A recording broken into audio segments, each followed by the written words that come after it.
Operation Sindoor అనేది ఏంటో మీకు ఇప్పుడు అర్థం అవుతుంది. కాశ్మీర్ లో పహల్గామ్ అనే ఏరియా ఉంది.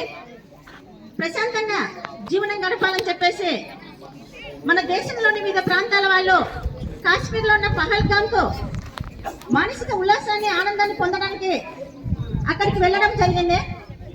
తర్వాత ఏం జరుగుతుంది అనే కార్యక్రమాన్ని మన చిన్నారులు మీకు చూపించబోతూ ఉన్నారు. అందరు కూడా అల్లరి చేయకుండా ఆలకించండి. అది డేట్ కూడా ఇచ్చారు చిన్న 22 ఏప్రిల్ 2025.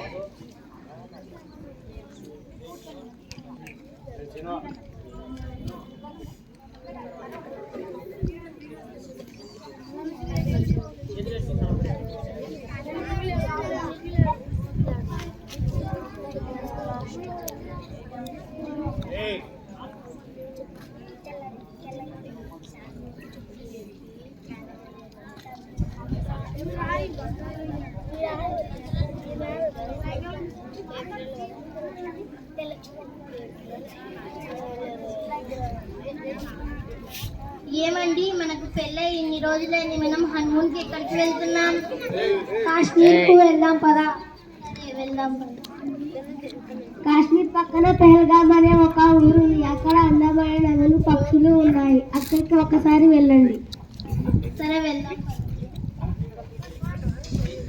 వా, చూడముచ్చటి చెట్లు, వాగులు, వంకలు ఎంత బాగున్నాయో. అవును కదా, ఇక్కడికి ఎప్పుడు రాలేదు. ఇక్కడ ఎంత బాగుందో.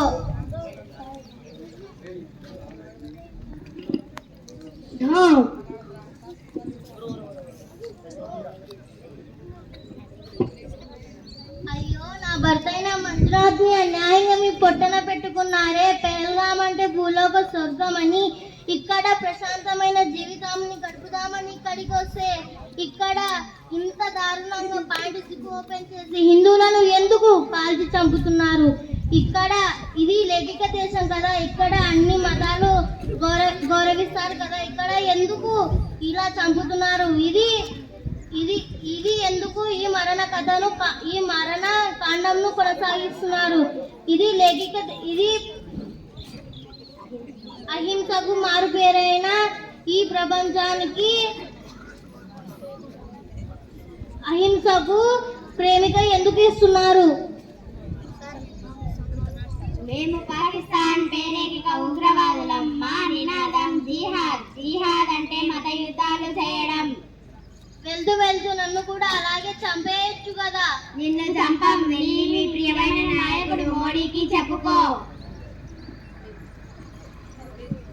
ఈ పహల్గామ్ ఉగ్రవాదులు మొత్తం 26 మంది మరణించారు. ఈ మరణం హోమం సృష్టించిన ఏ ఒక్కరిని వదిలిపెట్టారు.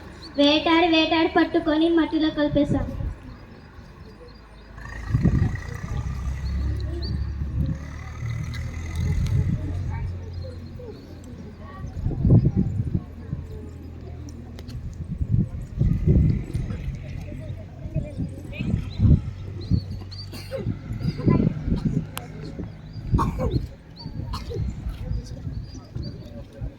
ఆపరేషన్ సింధూర్ పేరుతో ఉగ్రవాదులు భర్తలను కోల్పోయిన మహిళలకు న్యాయం చేస్తాం. 80 మంది ఉగ్రవాదులు హతమయ్యారు. కాబట్టి ఈ స్వాతంత్ర దినోత్సవ సందర్భాన్ని పురస్కరించుకొని ఈ స్వాతంత్ర వారిలో ఒక్కసారి నీరు ప్రవహించవు. జై బోలో భారత్ మాతాకి.